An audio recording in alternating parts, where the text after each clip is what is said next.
You're listening to the Alex Wolf Podcast. Interesting conversations about innovation, economics, culture, and history for the independent thinkers and curious minds. I'm your host, Alex Wolf.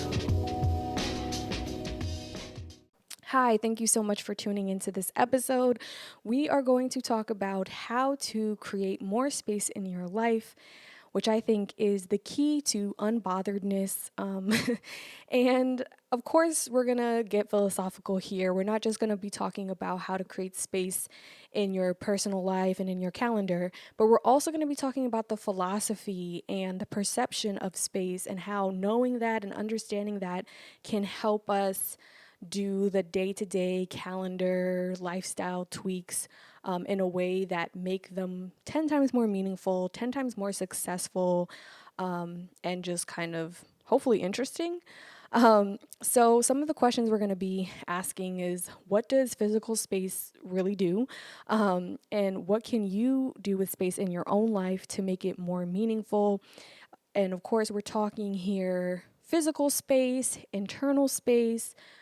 We're talking about space all around, and I made this episode almost as a sister episode to my one about time, and kind of redefining our understanding of time so that we have more time and love it a little bit more. And so nothing is as deep as time and space, so I wanted to make this sister episode about space. So what is space, right? Obviously, it's not the easiest thing to define, and that's part of what defines it. It is sort of these immeasurable parts of life that can be physical space. We've definitely figured out ways to measure space as far as like outer space and spaces and distances between things. But for the most part, we know that space is super abundant and kind of intangible, right? And what's really important is that I talk about tech reification a lot, which is basically mistaking the map for the territory. A lot of us have a relationship with technology and with life that makes us confuse the clock with time, and things like that. So it's basically an illusion to think that time and a clock are synonymous. And we do the same thing when it comes to space, when we try to measure space.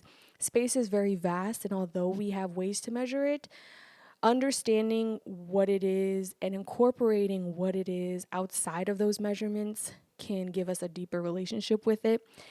And when it comes to our tech advancements, most of them, especially in Western tech philosophy, which is kind of what I focus on, they're really about how do we make things faster, meaning how do we make something take less time, but it's not just about taking away time, it's also about getting rid of space, of distance.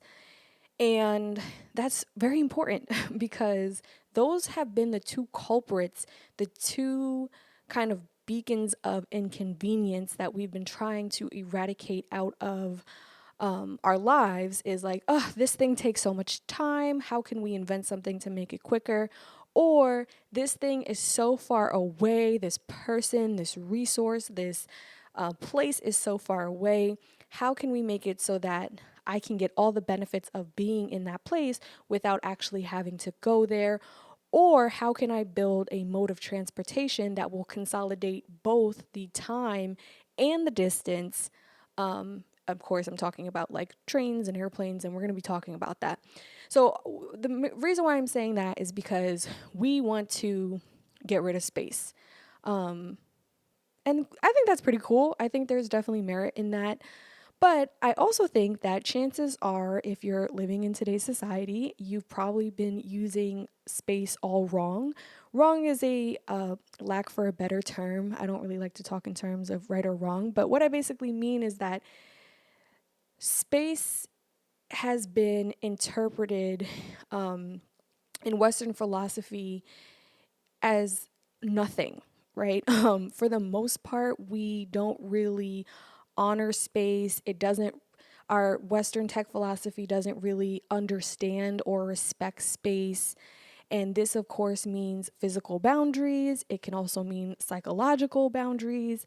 But, even in science, even in, especially a little bit more now, they're starting to be more sensitive to space. But, what was so revolutionary about Einstein and a lot of the astronomers were that they had to be sensitive to space to understand what was happening. The issue, and of course that means outer space, but just space in general, okay? So I'm just letting you know I am talking about every type of possible space. And the reason why I say quote unquote wrong is not because it's wrong. If it's working for you, then great. But if you're in a place where you feel, just typically like overwhelmed from like all the demands of society and like what you are expected to navigate and just trying to have overall peace and fulfillment in your life, like many of us, then I think a breakdown of your relationship and our relationship to space can help clarify why that is. And again, a lot of our relationship to space has been adopted. They are inherited opinions, inherited perspectives, inherited interpretations that stem from really, I would say, like just old Western tech philosophy. So I'll break this down. Again, for most of Western scientific history, space has been interpreted as synonymous to nothing. And what I mean is the idea has been if it looks like nothing, it must not be doing anything. So you can think about the air, right? A lot of people were not sensitive to the air. They're still not sensitive to the air because the air doesn't seem to be doing anything. Well, the air is actually providing our ability to breathe, our ability for all of our food to grow. And we know that, but sometimes, again, that sensitivity gets lost because the performance of space is that it is negative. When we hear negative, most of the time we've kind of been brainwashed to think negative means bad, but we know in the art world and beyond just like positive and negative, negative doesn't mean bad, it just means space, negative space, right? So the idea has been, if there's space in my calendar, that means that you can just fill it on up, right? Or if I'm doing nothing today, then I'm doing something wrong, right? The idea of nothingness is taboo because, as you know, we're in a hustle bustle culture. It is expected that space is filled, all of the space. If there is any space, um, you know, it has to be filled. It's insulting for someone to tell you, what did you just sat at home all day and did nothing? You created all this space for nothing? Like, what are you doing? You need to fill that space up. And this is an unfortunate and self-destructive illusion because the Western eye is known for only seeing positives in an environment, and positives mean the presence of items, the presence of objects. Okay, we have trained our eyes. We are liable to only see what is present in a negative space.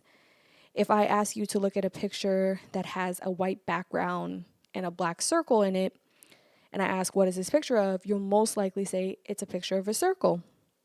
And but another way of looking at it could be, well, it's a wall with a black hole in it, right? And there is a theory called Gestalt theory. It's a theory of visual perception that embodies a few ideas about how humans see things, but the one most relevant to this conversation is the relationship between our eye and the positive figure and the negative background. The eye will separate whole figures from their background in order to understand what's being seen. And that interpretation, that type of perception, is how most of us see things.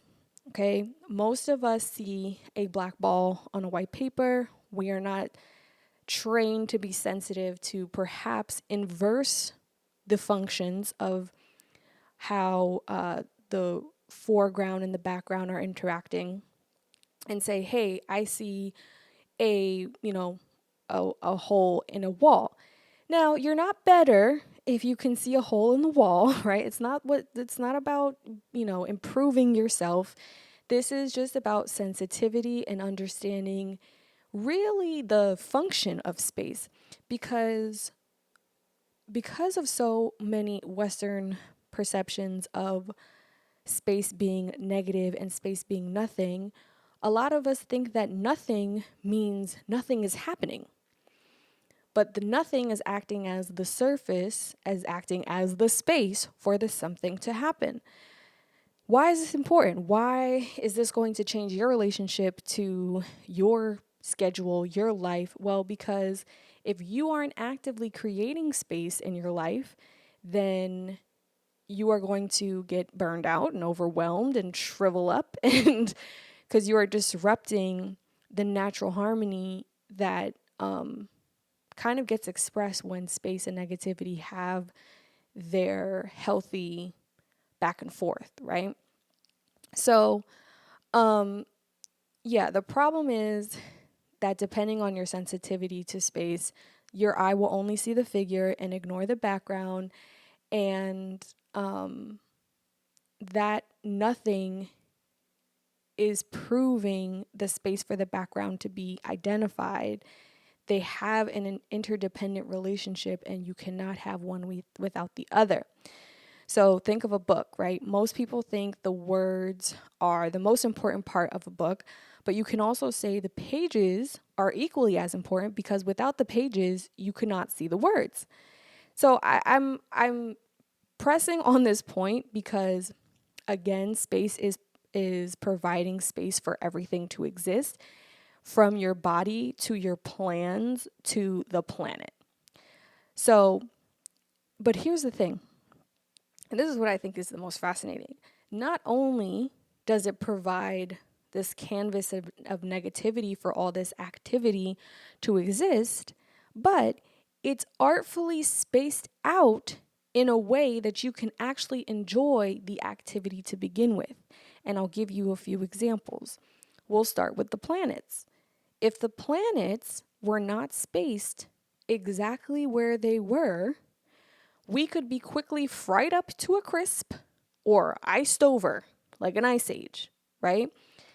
There is a very special distance between us and the sun, and that is what is keeping this environment livable for us and for everything else on the planet that also needs to be alive for us to be alive. So I would say space is a big deal. I would say negativity is a big deal, that nothing is a big deal.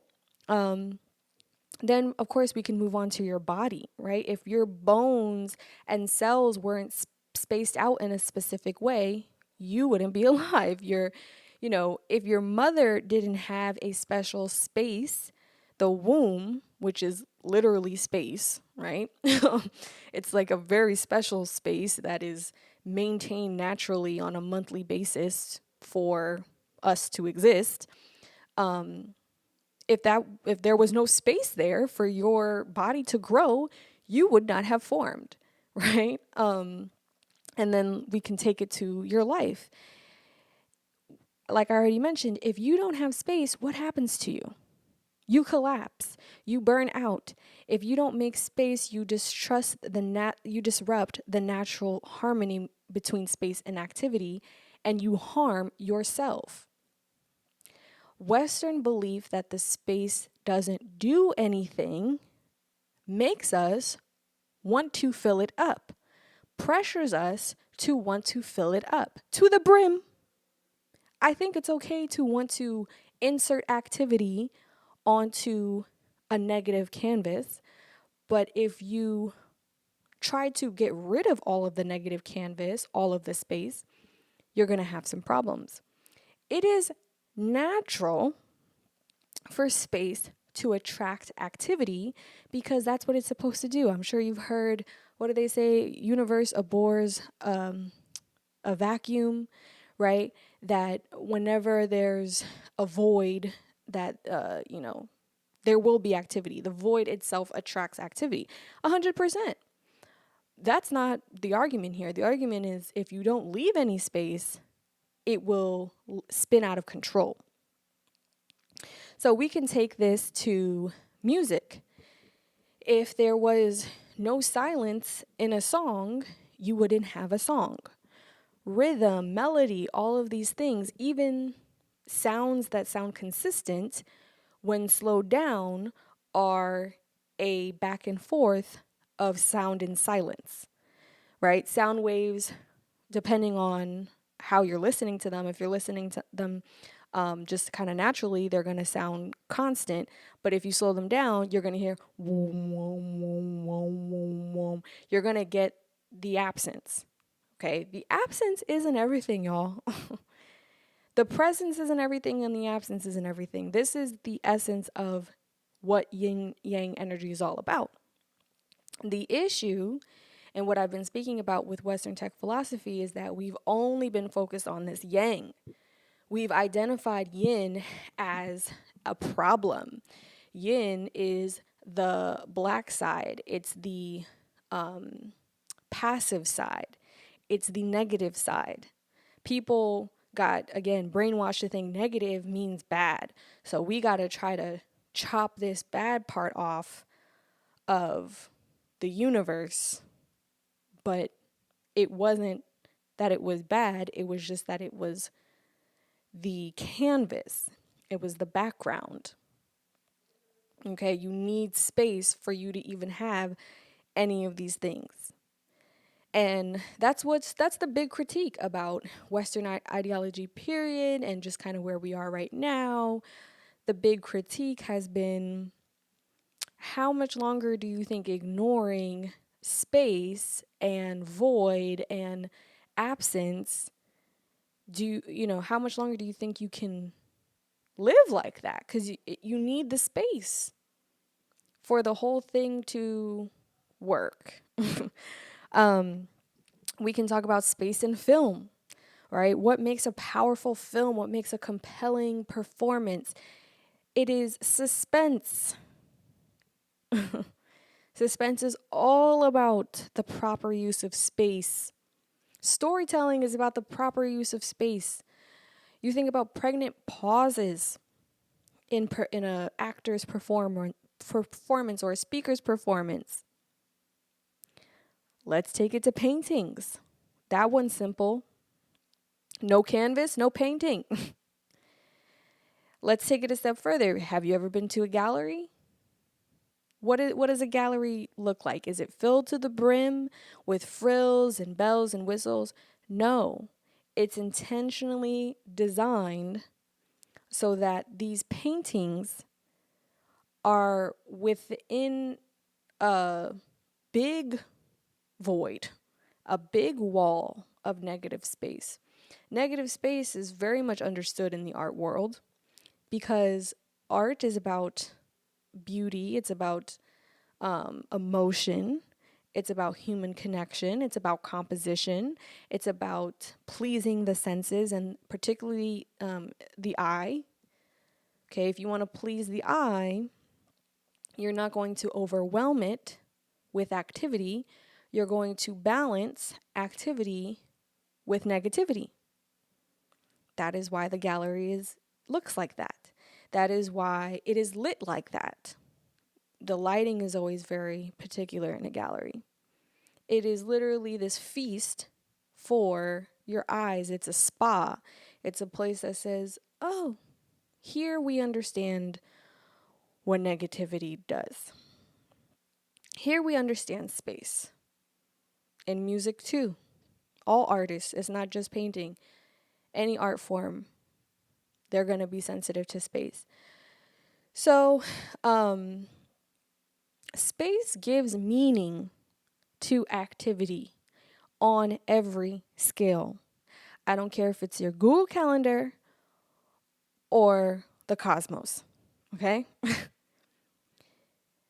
the more sensitive we are to that, the more we will identify when something is being forced and filled with too much activity to a point that it's going to cause an unnecessary harm, unnecessary damage. I think a lot of this can change when we redefine negativity. Negativity is absence. When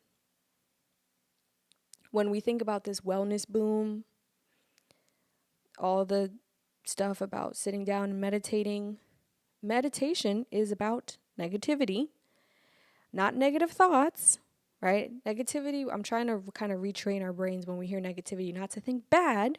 Doesn't mean bad. It means absence. I think the reason why negativity and bad became synonymous is because most of us identify unknown things as bad things. That is the Western tech eye. The Western tech eye says if I can't predict this with some type of reliable instrument in scientific theory, that's bad. That's bad, right? Therefore, negativity and bad are the same in people's minds. But with this context, you can say positivity can be bad. Okay? A perfect example, if you get tested for a disease, positivity is bad. You don't want a positive result. Positivity means something is present that you don't want there to be. Do you understand what I'm saying? So presence can be bad. Activity can be bad. Activity is the opposite of the negative, negative activity, no activity. Sometimes the positive can be worse. It really just depends on what situation you're in. But it's not fair to be like, well, why, to be like, oh, well, if something is negative, then it must be bad. There's all that theory of like Malcolm X, his famous speech where he talks about, why are black cats bad luck, and why is the black side the ugly side and stuff like that. Well, again, a lot of the Western ideology was like, well, blackness is what you cannot see.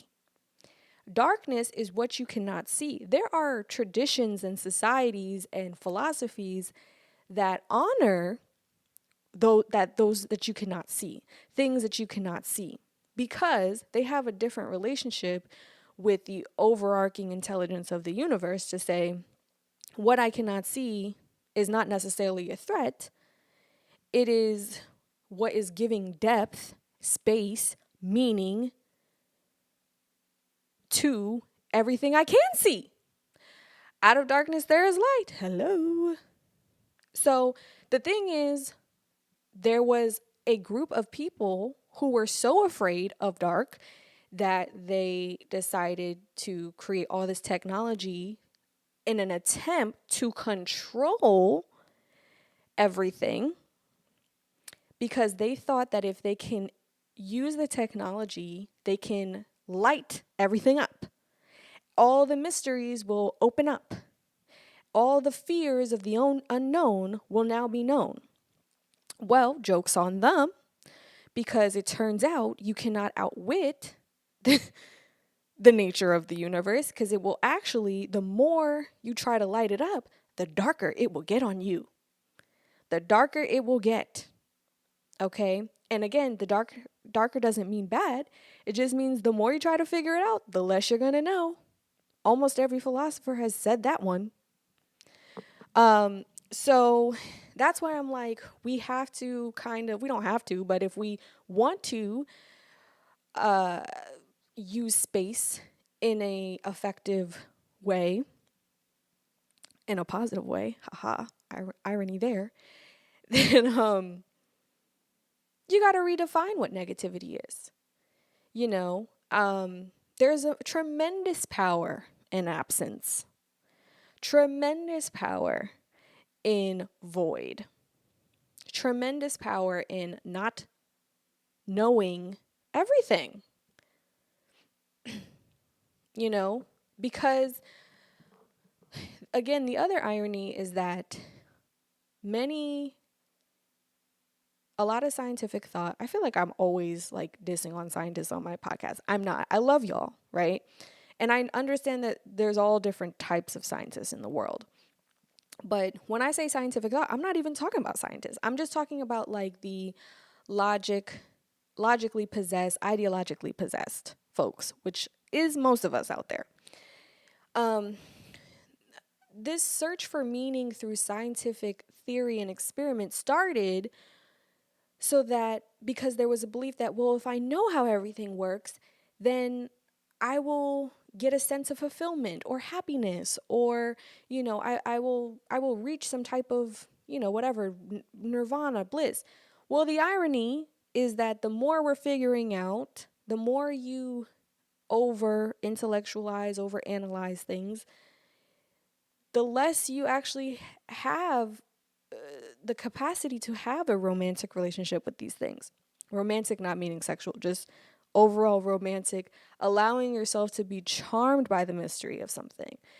Do you really need to know everything about photosynthesis to appreciate plants growing out of the earth? You know, for me, I love how flowers just bloom. I don't, you know, that's enough for me. I just to see it and be in the presence. I understand that's not for everyone, but I'm just saying, like, you don't get more, you know what I mean? You're not going to necessarily win at finding meaning when you are trying to, you know, again, over intellectualize things, over analyze things. So, yeah, that's just something I feel really strongly about. So, yeah, I wanted to talk about how this gets invented in our tech philosophy, this relationship with space, this abandonment, this neglect of space. Because, like I mentioned, tech advancements are not just about getting rid of time, it's also about getting rid of the space. And as I mentioned before, I do have an episode on time about how inventions like the clock and the minute and the second have robbed us of a spatial relationship with time. So please feel free to check that out. Anyway, so space was, of course, a big inconvenience for people for most of human history, especially for a lot of Westerners who were hell-bent on exploring the world to find all the natural resources so they can better trade and they could better figure out what land was worth conquering. And people used to have to travel really far spaces to get access to certain things, like really far. And it wasn't obviously the same as today because the technology wasn't built. We put so much energy into building ships, and not just ships, but what comes with ships is advancements in ocean maps, being able to successfully navigate the sea. A lot of meteorology was invented at that time, knowing how to predict the weather. It's not enough to just build a ship. There's a whole ecosystem of inventions and technologies that have to support you getting the ship there, because it's not simple. It's actually crazy history when you check it out. So, you know, of course, we started off with that. We tried to travel by water. Then we put a lot of energy into trains, getting people, you know, getting people and getting goods across vast spaces of land. Then, of course, we started building cars and eventually airplanes. Like, we are just very, very ambitious about how do we shorten distances. And as each of those technologies made distance shorter and space shorter, the cultures in these places started to merge more and more into one. And Alan Watts talks about how when he was younger, you know, he would travel the world, and he says something like, you know, traveling to Japan really, really felt like a different place. And mind you, he's saying this in like the 60s, 70s. And he's like, now you can see how the shorter distance that has been created through the technologies, meaning, what once took 10 hours might now take 5 hours. When you are cutting that time and when you are cutting that distance, it the those two ends of what is distant from each other start to merge as one. And if he was saying that then, like, I can only imagine how much everything is the same place now. Actually, you know what? I'm thinking about it. Steve Jobs also had a similar thought in his biography. He talks, and it's funny because Alan Watts and Steve Jobs both love like ancient Eastern philosophy. So he said the same thing. I want to say he said it about Japan as well, or some part of Asia. He says, like, he what was beautiful about the Steve Jobs quote is because he knew he was responsible for some of that. I think he might have been talking about how the internet was causing that, which is obviously what I'm going to go into next. And I'm not dissing transportation. I enjoy transportation so much. Like, I love the New York City subway. I love trains. I love planes. I think they're very beautiful. I think they can be built very beautifully, especially early editions of planes. Literally can make me cry. This is not about having a beef with transportation. This is just about asking questions about what eradicating distance between two places really does to people and to those cultures and to those places, and what it's doing today. Because at this point, you don't need to hop on a plane to travel as much, because the internet has made it so that we can all use this to feel like we're somewhat next to each other. And some futurists have even theorized that in the future, we will use virtual proximity to form governments and cities and discard physical space, which I think is very interesting. What do y'all think about that? Because that's kind of creepy. Because, of course, what's going to get asked right after that is, well, what is physical space good for? Because if you're applying this Western eye, is it as pointless as we have made it seem?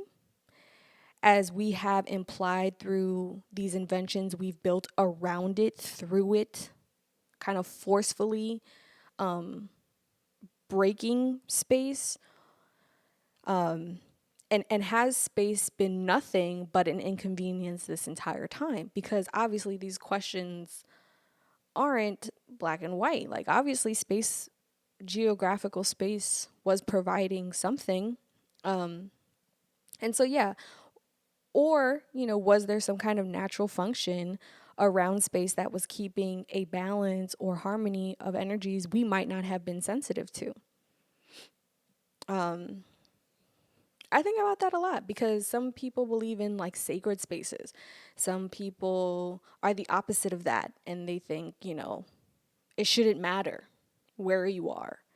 Then there's people who are like, well, this space was where, people drop down from heaven, or, they have religious beliefs around space. So it's just very interesting because, again, in this eye that we have about, what space is, and this neglect and ignorance that we have of space, those questions don't even get to a chance to be asked, I think, in pop culture, because we don't make any space for them. There's too much activity going on. Also, what's been funny? Everyone's been talking.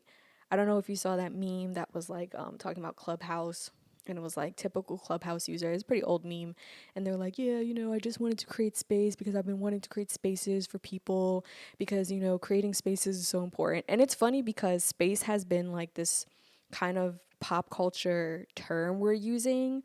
Like, I just want to create space, and I think it's cool.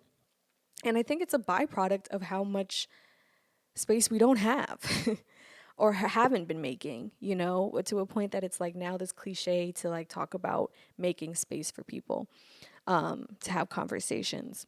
So it's kind of funny. I still don't think that saying those things means you're actually making space.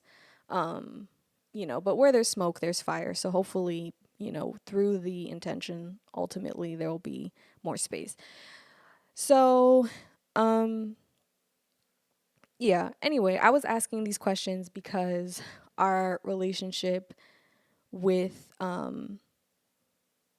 space right now is pretty barbaric. Again, space is the air we breathe, space is the homes we live in. There are more than one like Taoist kind of like quotes or proverbs that talk about, a cup is not the actual presence of the cup, it's the absence, it's the space that the cup creates for the liquid. And it's the same thing with your home. Your home is an intentional negative space. Negative, obviously not being bad. Negative, just like it's space. You need it. It's here. If you ignore it, if you don't understand it, if you don't honor it, if you disrespect it, if you can't see it, it's not that the negativity is better. We know this. It balances the positivity. If you overindulge in one side, then you're going to have damage. But if you're sensitive to both sides, you're going to have balance, harmony. I had an episode where I talked about how, people are kind of afraid to explore sadness and anger and grief and, negative emotions, right? They're sad to explore them because they think they are doing something wrong. Again, negative equals wrong and negative equals bad in this culture. And so what really creates sickness is not that you feel anger or sadness or grief. It is that you don't give yourself the space to feel it. Because if you don't give yourself the space, then it's kind of like holding in a sneeze. And apparently, like, the pressure of holding in a sneeze in your body is like, it's a lot of pressure. I forget. I think they say it can make something explode, not in your body. Don't Google this. I'm just saying that, like, it's the same kind of, like, it's a ricochet. If you're not gonna release it, then it'll ricochet, and then you got real problems. And that's all I've been saying over and over again, and on a different scale, right? I'm saying, okay, if we don't explore our negative emotions, if we don't explore that side, then we got real problems. If y'all don't want to create space in technology, then we got real problems. If y'all don't want to talk about the feminine influence for technology, then we got real problems. You gotta acknowledge yin. And you cannot outwit yin. You cannot say, oh, well, yeah, yin is cool, but yin is dark, yang is light, right? So we're gonna still give a little bit more love to light. You can't give more love to light without the darker side getting darker. There's a great Alan Watts bit where he's like, what does he say? He says, it's a great little, like, typical every person story. So he's like, say you want to increase your salary $5,000 for the year, and that's just the one thing you want. So then you get it, and then for a minute you feel temporarily elevated, and then the next thing you know, you start having other fears like, oh, well, what if I get sick, or what if I, something terrible happens and I lose everything, right? And basically he says how the pursuit of too much elevation means that you are creating a deeper depth of fear, right? Not to say it's not worth exploring, but to just know every step you create a level higher, you're going to also create a step level lower. And, Zen and Eastern philosophy, none of this is about, oh, well, because that's the case, just stay in the middle. It's actually, some of it is like, explore it and have fun going up and down the stairs. But he says, for every yang that you make bigger, a bigger yin will form. You cannot outwit that. So, and again, yin is not bad. It doesn't mean, oh, for every good thing, there's a bad. That's not what I'm saying. Yin is dark. It's unknown. It's absence. There are, there will be more unknowns. And there's merit. There's great power in not knowing everything. That's the point. That is the point of the space. And that is why allowing space gives you a chance to listen, to experience the activity of nature, to experience the activity of your intuition, to experience the activity of other people in your environment. So yeah. So I'm saying all that. Hopefully this has been clear and I didn't freak you out. But if I did, all good as well. Yeah. For a long time, space has been perceived as nothing because it is on the negative spectrum of reality. It is absence, and in many ways, it is nothing. But we've all been fooled into thinking nothing isn't doing something. But nothing is allowing every something to happen. Space is allowing every activity to happen. So the next time you are freaked out about what is absent, the next time you are freaked out about what is unknown, in the words of my fave, Alan Watts, don't be silly. You're worrying about nothing. All right. Thank you for tuning in. Looking forward to getting your messages, getting your tweets, keeping the conversation going, making space. We're making spaces, y'all, to have this conversation. And thanks for your time. All right. Bye.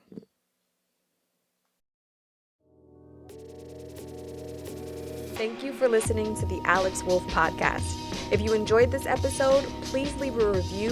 And if you aren't already, make sure you're subscribed to this podcast on Apple, Spotify, or wherever you listen to your podcasts. For more resources on innovation, economics, and culture, visit alexwolf.co/newsletter and sign up for my email list. Thanks.